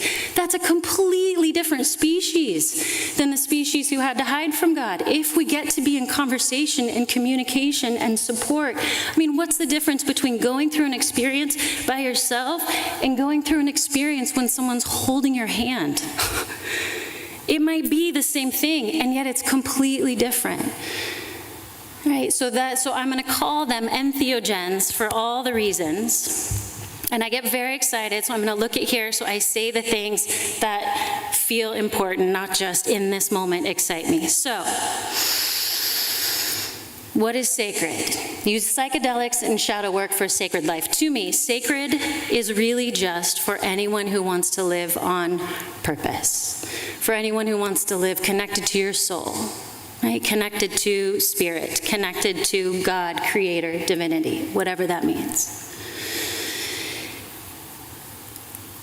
So psychedelics and the hero's journey.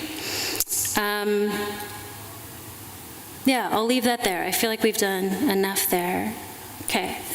So again, just to emphasize that with this work, the entheogens tend to be particularly gifted fairy godmothers when you are on a hero's journey. So when you've left what you've known, you know that there's something about something that's important, but you don't know exactly how to get there. They tend to be that magical thing that can come in. I mean, yeah, that was the first thing we called them. Maria Sabina, thank you. Magic mushroom. She's like, we don't have to be all weird about all magic. Something magical happens, right? It's the fairy godmother that comes in. So how are they particularly helpful? And again, there are many that are supportive. I actually came through in a journey once. I was like, oh, I hope at least half of you have had trip experiences, because you'll get me. The other half will be like, that doesn't make any sense, but that's okay. On a journey, I was like, makes me laugh. I was like, oh, it's not just that I love mushrooms, that they're good medicine. I was like, I am a daughter of a mushroom. I'm like, I'm of the lineage, right? Okay, you know. But and the best thing was like, and it made everything make sense. And then I went to bed and woke up the next morning, and it still made everything make sense. Like, oh, that's why I feel that way about my father, who taught me this and that and how to live in the light. Mushrooms don't survive very long in the light.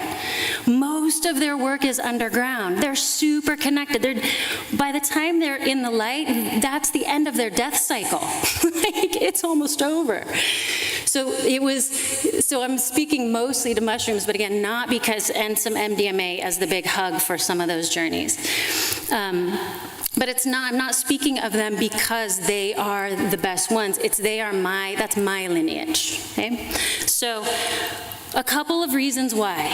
Places where entheogens, mushrooms in particular, are particularly gifted in these shadow journey works is that one of them is they show your shadow to you. Typically, in our conscious world, our shadow is on the side. That's the very nature of a shadow, is it's behind here. We can't quite look at it directly.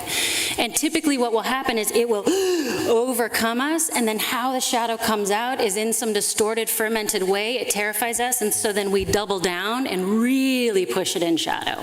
Or we get shamed, or someone says, no, you shouldn't be like that. You can't be good and also be that.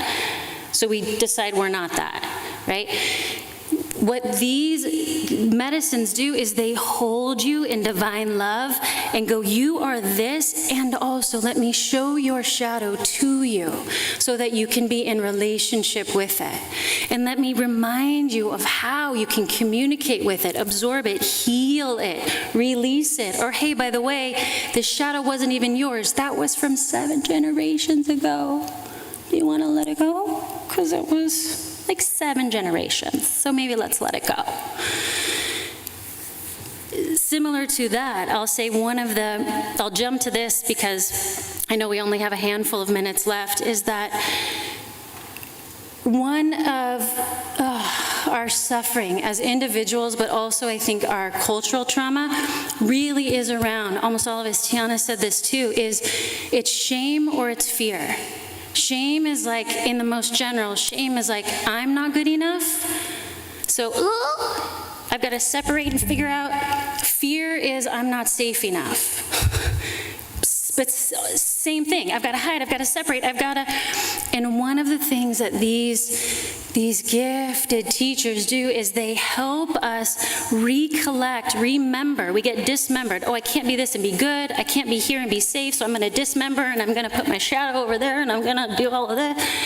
And then we're like completely dismembered, and the fungi in particular, who are, by the way, master connectors, like that's part of what they do. It's what they do in the brain scans, right? We see it, it lights, but also how they exist on the planet. They're like master connectors.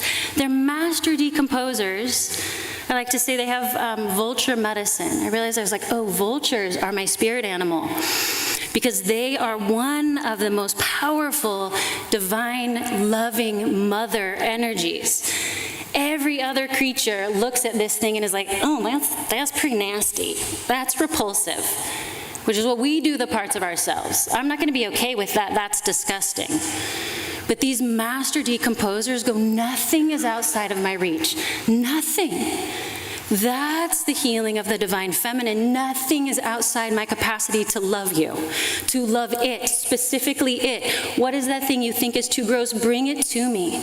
I will hold you, I will love you, and we will do something with this. The vulture takes it in. Everyone says that's nasty. Vulture's like, I can turn that into medicine. I can turn that into soil. This is going to be fertile land. I got you. I got you. And that's one of the precious gifts of the underworld journey, of the mycelium in particular, of these entheogens, is they have that ability, which I think is why I walked up here feeling so hearted, you know, like, I'm feeling so much, is they have the ability to go, I got you, do not, gosh, here it is, book 6, do not hide from me. You don't have to hide, I got you. How much does that heal shame? You don't have to hide. How much does that heal the fear? I got you. Bring it all. Bring it all. I have chills. Bring it all. Bring it all. And in that, that's a new space for us to heal with all of our parts connected. And this is part of why I said the necessity of madness, that insanity is not any particular thing that we are or thing that we've done. Insanity is when we're living as separated, divided human beings. That's insanity. When I'm coming here going, please love me unconditionally, but it's actually conditional because you don't actually know. No, that's insane. That's insane. And I think that's our grand wound, and this is our potential for the grand healing. Right? All. Let's stay anchored in the heart. Oh, my heart is beating. She's very happy with the situation that's happening here. And yeah, maybe I'll just leave it with that, with just, this will be redundant, but I want to honor again that just because, again, it's almost like I want to thank the mushrooms for allowing me to be in this space, is to honor their wisdom and their teachings and their quiet, unrelenting wisdom and healing. Like, almost like these allies, they're like, no, we're not going to punish you for not showing up. Like, we're so ready, we're so available. Like, anytime you're ready, we're here for you. And I'll leave it with that. Should I leave it with that? I'll say one loving thing. Humans can also be really helpful. I think the medicines they seem to like us showing up and doing our best. Intention. I think an intention is a great way to focus, and it's also a human way of giving an offering. It's a little drummer boy offering. I don't know. The clouds aren't parted. I don't know, but here's my offering. I think this is what I want to work with. And then also my partner and I, giving you a shout out, we also do a lot of work together, couples work, working with people in that space. And one of the things we've also found, holding space and receiving, is they like to work with us. So having humans present who can hold the darkness, hold the joy, hold the questions, hold the death, hold the life, hold the decomposing, the chrysalis, the cocoon. They like to work with us, and together we tend to create a really safe place that otherwise could be really terrifying and not so fun. But in communion together, the plants and humans holding safe, conscious space, you were saying safety. What if we created a powerfully safe research or treatment center, and then, yeah, so they like working with us, which is very generous of them. So thank you. Thank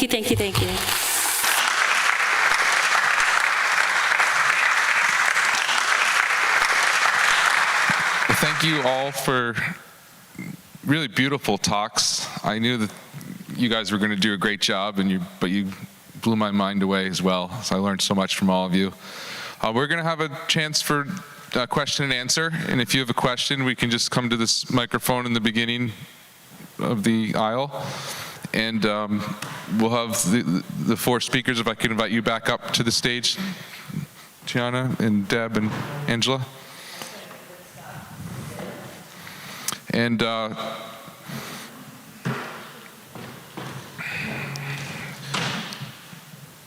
that look good, Bella? Okay. And I welcome, this is an opportunity to tap into the wisdom on stage and ask some questions. Yeah, let me come down. Okay. I'll bring the mic, hold on.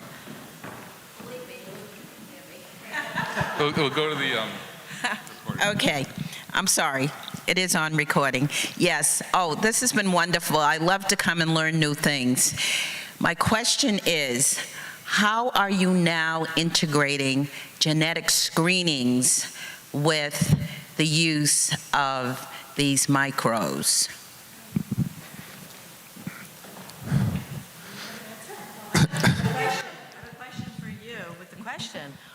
What would be the benefit of that in your mind? What is the question coming from? I feel, based on my professional background, being that I'm pre-med and nursing education, dealing with patients in medical surgical areas, that when you know the genetic background of people, you can better advise them as to next steps. We're all made up differently, and I feel genetics plays a big part of this. I'm going to say, sometimes I agree with you, and sometimes I know that, just because we have, for example, my genetics, lots of trauma in my genetics, but I know that doesn't have to be my life.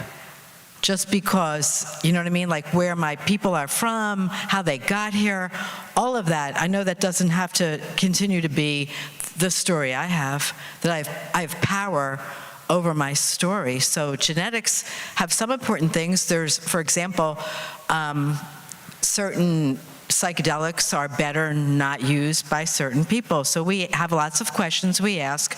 We have a big intake. I know all of us do, are very careful about who we work with.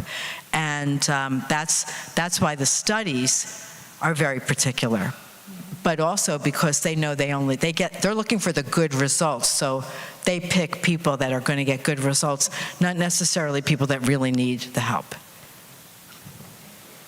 My pleasure. We have a question over here. Hi. Excuse me. Thank you all, and really appreciate it. I'm just curious if any of you have an idea of why mushrooms.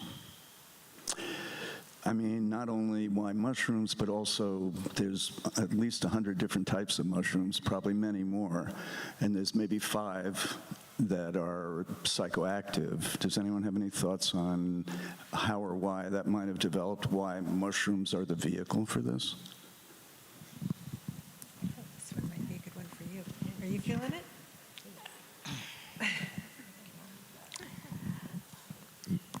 So your point is well taken. There are mushrooms of all kinds, and I have my mushroom latte for breakfast as well, and all the other mycelium that have amazing health benefits.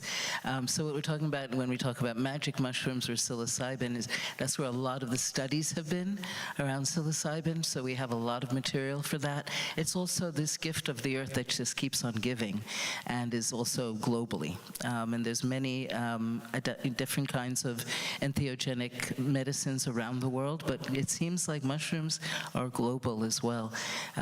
It seems a lot gentler than LSD for us to talk about, and also something that's natural of the earth and in abundance. Anywhere there's horses and cow fields will have an abundance of psilocybin, I think. But is there any? They're the safest. They're the safest psychedelics.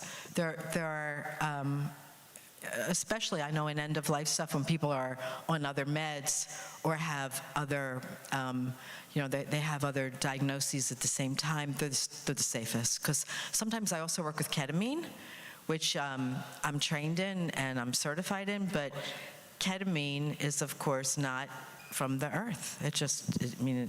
Roundaboutly it might be, but it's just not really, it doesn't have the property of transformation that's inherent in a mushroom. Just to clarify, were you asking like existentially why are mushrooms the carrier on the planet, or why were we talking about mushrooms? No, how it has evolved, the natural life. Here's this capability that we're exploiting as one for men.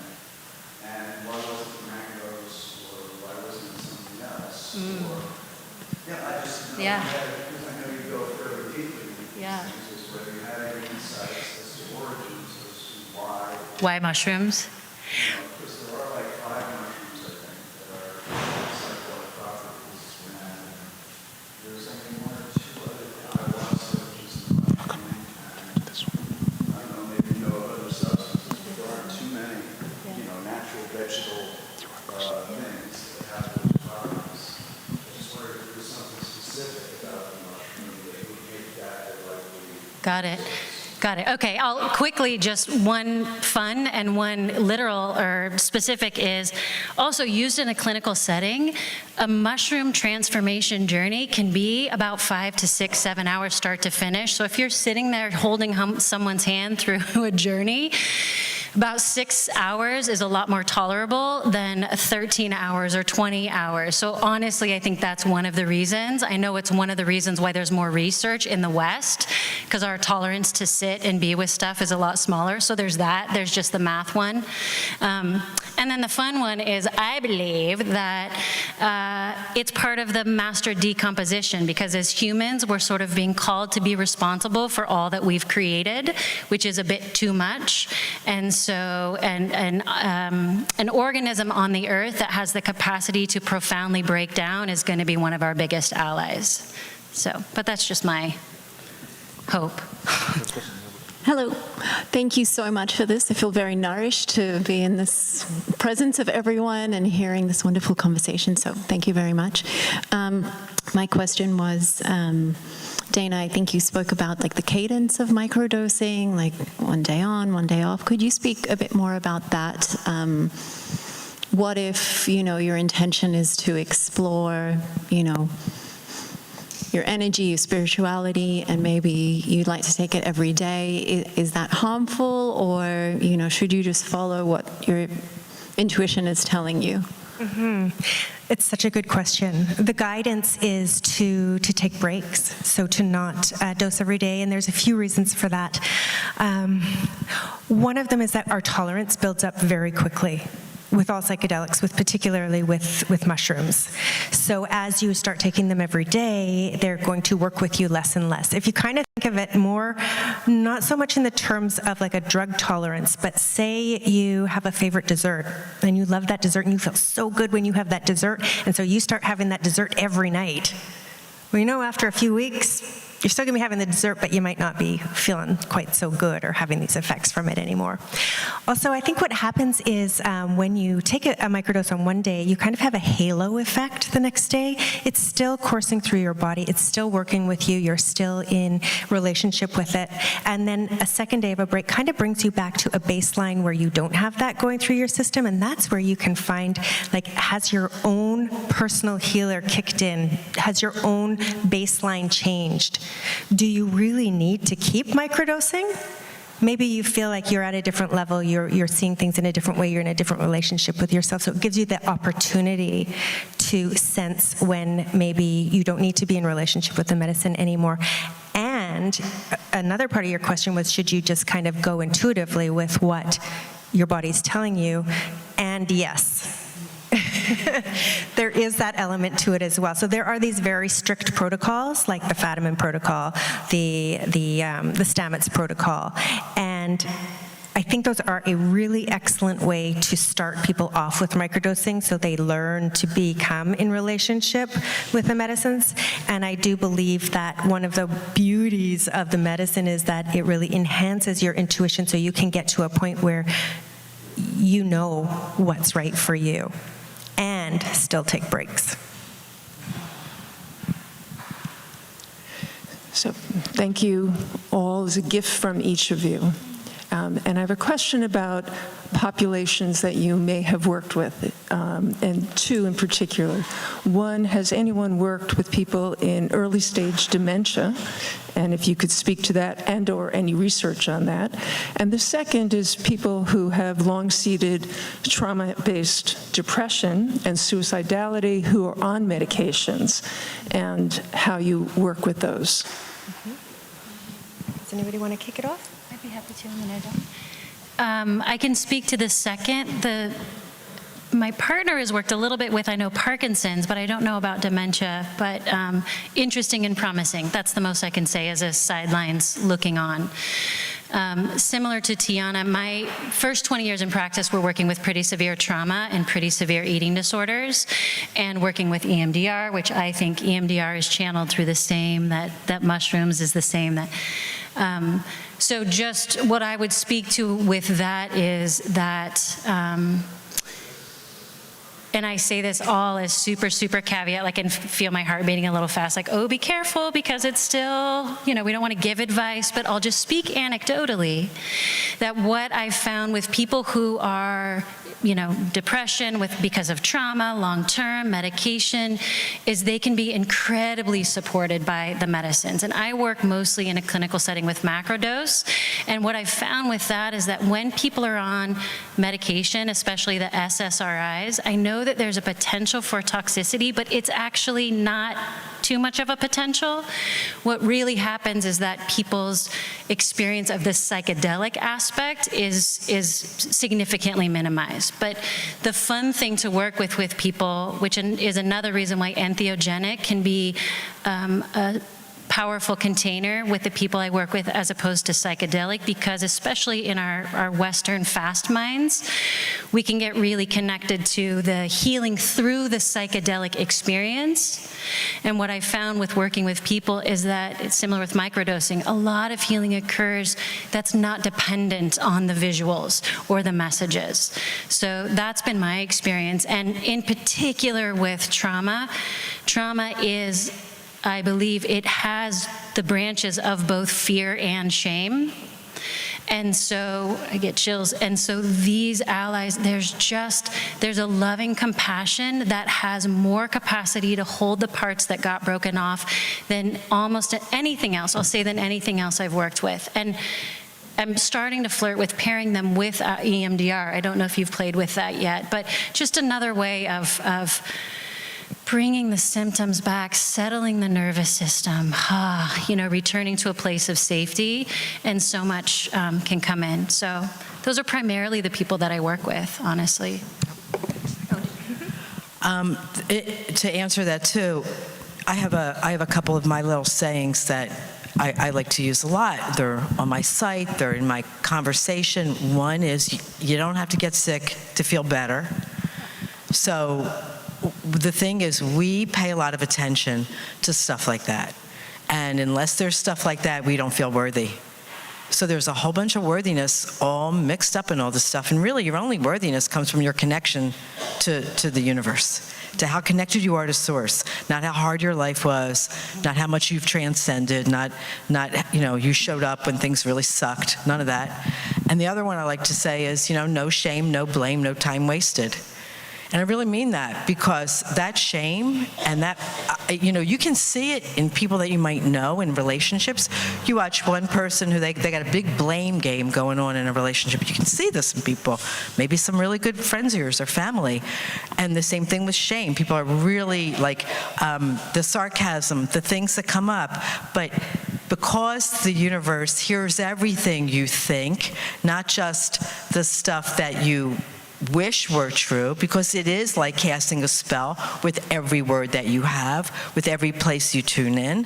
It's really important this is why getting in a vibrational place, even if you're dealing with shame, even if you're dealing with trauma, you don't need to go down that rabbit hole. You don't. It's going to come up, and you're going to get that download in the journey. I 100% believe that. You will continue to receive things way beyond those 6 hours that will explain a lot to you. But if your intention is, I'm going to uncover all this cruddy stuff in my journey, and who wants to do that? Nobody. I had a journey not long ago that it was after my husband died, and one of the things I heard was it was at Ted & Company in Mexico. I was there for like 5 days, 3 shows, and I heard, you could have just come to dance, You didn't have to come to do all this, because what came up for me was a lot of shame stuff. Me, right? I've been working on this stuff for a long time, but it comes up. I can speak on the microdosing side that one thing that we do know is that, yes, SSRIs can blunt the effects of psilocybin. Psilocybin can also blunt the effects of SSRIs. So when I have worked with people who have suicidal ideation and are on SSRIs, I find it's really critical for me to be working with licensed healthcare professional who's working with them as well, so that we can work around with their doses. But we've had some beautiful stories, some beautiful successes. And around like Alzheimer's and dementia, I haven't worked with clients like that myself. However, there was a study that came out this time last year by Paul Stamets and Dr. Pam Crisco out of UBC, was the largest longitudinal microdosing study. And one of the things that they found out of it was that particularly for people over the age of 5, microdosing psilocybin can enhance your psychomotor skills. And they found that through a specific test called the TAP test, which is literally like how quickly you can tap a button on your phone, pretty much. And I think that's one of the tests that they use for Alzheimer's and dementia as well. And they found that when they were microdosing, they had much better results of that. So particularly for people over 55, and particularly if the psilocybin was stacked, so combined with lion's mane mushrooms and niacin. So yes, research is at this point supporting that this might be a really good practice to bring in around early onset dementia and Alzheimer's. Let's do another question, maybe one more question. You've talked a lot about psilocybin, plant medicine, a little about LSD, synthetic, ketamine. I'm very interested to know that ketamine actually doesn't have quite the transformational power. Said nothing at all about ayahuasca, which is another plant, and of course there are others too, frog venom, etc. I wonder if you could just say a few words about synthetically produced psychedelics versus plant, and in particular where ayahuasca fits into this, into the models that you've been referring to. I'll start by saying that I can't speak to that, and the reason why is interesting. I feel that when you are called to a plant medicine, to a psychedelic, you know you're called to it, and it starts to show up in your life and the opportunities arise. And at this point in my life, I have yet to be called to ayahuasca, so I have no experience with it at all. Anyone else? I'm not sure I heard you correctly, but you said that ketamine wasn't as...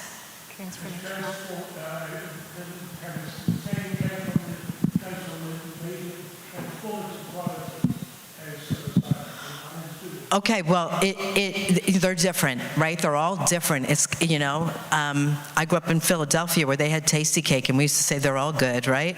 So it's like they're all different. They all have their own particular thing, and they work. Some are better for some things. And of course, there's lots of people who've tried a lot of stuff and say, I just can't get any relief, and they just keep proceeding to other medicines.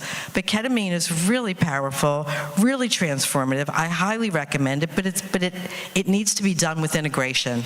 The way you've probably heard about ketamine, which is the way most of us were introduced to it, because first of all, the way we use ketamine, this is so interesting, and I love this, right? Because we have Schedule 1 for all this stuff, and then it's like ketamine, that's off-label. Oh, what does off-label mean? It means it was used for something else, and then somebody got this bright idea to not use it the way it was prescribed. Ooh, doesn't that sound familiar in the drug war? Like, but how is that okay there? So the thing is, it's innovation, it's trial and error, it's experimenting, it's varying your sample group, it's all of this stuff. But ketamine can be great for people with depression, great for people with end-of-life stuff, great for people who have really been in a lot of grief for a long time. Ketamine, you know, because it's a dissociative, it will allow you to see that without the space of judgment and shame and blame. And the thing is, with ketamine, and then you get to kind of, like I said, you have a brand new perception, right? You get to see things that other people don't about that experience. But these things they all have a particular quality. Like LSD is much more social.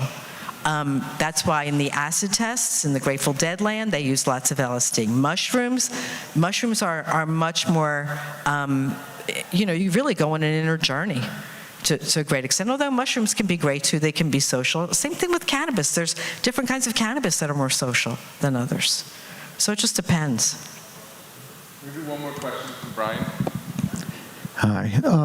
Research and anecdotal evidence shows that, I believe, that when someone is ready and well supported, that these big journeys are really transformational and safe. And I'm wondering if you each perhaps could speak to, how do you know when someone is ready, and maybe the difference between a supported journey where they're guided or there's a sitter versus not?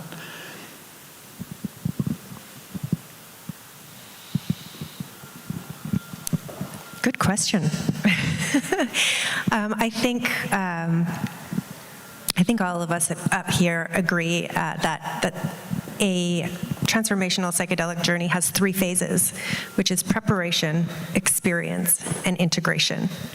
And so I think during the preparation is when, I don't know, like I think we really need to get to know each other, get to know what this person is dealing with, help them form intentions, really know, as the person that's supporting them, know them well enough to know that that is really truly their intention, and also that they feel comfortable enough with us to go wherever the medicine's going to take them. So part of it is innate knowing. I know the people who come to me that want to work with it now, are probably the ones who are least ready and need to do the most work first. My own approach to guiding is extremely non-directive. It's the eye shades that Deb showed. It's very guided by music, by curated playlists that can take you through the different phases of the journey. But besides that, I really encourage internal journeys. I am very hands-off and just there for pretty much safety and psychological support. Hopefully that answers your question. To answer that too, you really got to be ready for a new story. If you really love your story, life's been hard, it's always hard. My whole family was hard. It was hard for my grandparents, it was hard for my great-grandparents, hard for my parents, it's going to be hard for my kids. If that's your story, how likely are you to change? Where are you going to take that story? You can only take that so far. Your desire and your expectation have to match up. If you have a desire, but your expectation isn't in line with your desire, how far are you going to go? And I, when I'm thinking about when I answered your question, I left this part out about the ketamine. I'm sorry about that, but when ketamine was created, like it got popular, like in the psychedelic realm, like you can go to a ketamine center in the last, I'm going to say 5 years, they didn't have a setup for what you do after the ketamine. So people would come in. They would have someone monitor their blood pressure, things like that, just to make sure that they were, physiologically okay. But nobody talked with them, and then they sent them home, and nobody talked with them. And I had a client in particular that said to me, I've tried everything. I've even tried ketamine. And when I heard about, I said, well, what was that experience like? And when she told me how she did it, which was, I went to this place, I sat in a chair, they put headphones on me, they left the room, they came in like an hour and checked my blood pressure and checked my pulse, and and then they came back in an hour and nobody talked to me, and then I had to have somebody pick me up. And I thought to myself, and now we sent that person home saying nothing will help me. Because they have tried everything, but they didn't try the ketamine with the belief that they could have something different. They didn't have the ketamine with this understanding that there's the support after the journey. They didn't have the ketamine with the preparation that says how you look at life in one way, you look at life in every way. I think we need to, unless there's a real pressing question, but I think that is a great way to close this session, because that's the whole reason why I want to develop a psychedelic center, so we can make affordable access to the wisdom and the preparation, so someone can come in and get preparation, do a safe journey, and then have integration resources. And then we can add other fun things to it too, like microdose art classes, microdose yoga classes, like a whole community element of growing really safe mushrooms and distributing it to the community at affordable prices, and allowing for the therapy and all the really important stuff that is required, not required, but is really helpful to take a psychedelic journey and then bring it back into your life as a father, or as a son, or as a wife, or a mom, or a great-grandparent, or any element. So that's couldn't have been stated better, of what, the elements of a psychedelic healing therapeutic journey are, the parts of it. So having a center on Martha's Vineyard could be a great resource for this community, and that's what I'd love everyone's help. Anyone wants to email and talk more about this. Some people have been really great. I'd like to shout out Alan and Teresa, who've been really supportive, and some other people. So we're gonna have another session at 5:30. If anyone wants to stay, you're welcome to stay. It's gonna repeat, but thank you so much for coming out and supporting the first Psychedelic Summit of Martha's Vineyard.